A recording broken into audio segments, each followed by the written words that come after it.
পরিবেশ কি আসলে ঠিক আছে?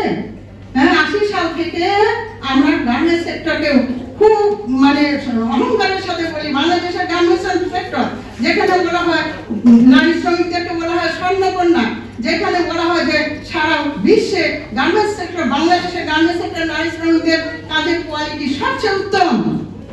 আর সেই বাংলাদেশের নারী শ্রমিকের অবস্থা কি? বলা হয়েছে জুলাই বাস্তবায়ন। এটা তো বলার অপেক্ষা রাখে না, যেখানে 70% শ্রমিক ভোট দিয়েছে যে জুলাই সনদকে বাস্তবায়ন করতে হবে, সেখানে আর বলার অপেক্ষা রাখে না। সেখানে বলতে হবে কেন যে জুলাই সনদ বাস্তবায়ন করো? এটা তো চলবে, এটা তো জনগণের রাষ্ট্র, এটা সংবিধান বলেছে যে জনগণের সিদ্ধান্ত দ্বারা পরিচালিত সংসদ। তাহলে আমাদেরকে কেন বলতে হবে? 70% শ্রমিক যেখানে বলেছে যে রাষ্ট্রের পরিবর্তন চাই, রাষ্ট্রের সংস্কার চাই, সেখানে তাল বাহানা চলছে।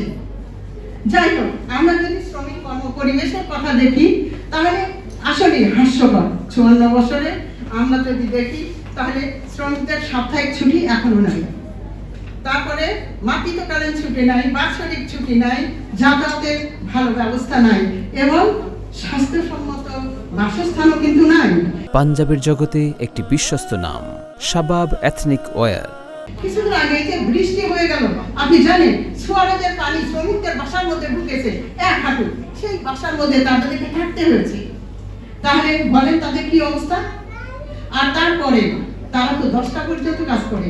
গার্মেন্টস শ্রমিকরা জানেন তো ডাবল ওয়ার্ক করে, কারণ এই যে সকাল 8টা থেকে 10টা পর্যন্ত কাজ করার পর আবার তাকে তো বাসায় গিয়ে কাজ করতে হয়, তাদের বাচ্চা দেখতে হয়, স্বামীকে দেখতে হয়, রান্না করতে হয়, খায় ঘুমায়, আবার ঘরে উঠে রান্না করতে হয়, তারপরে আবার 8টার আগে তাকে গার্মেন্টসে ঢুকতে হয়। তাহলে কর্ম পরিবেশ আমাদের কোথায়? কর্ম পরিবেশ কি আসলে ঠিক আছে?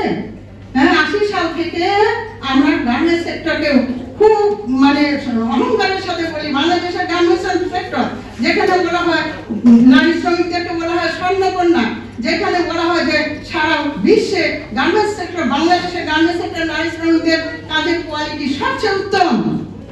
আর সেই বাংলাদেশের নারী শ্রমিকের অবস্থা কি?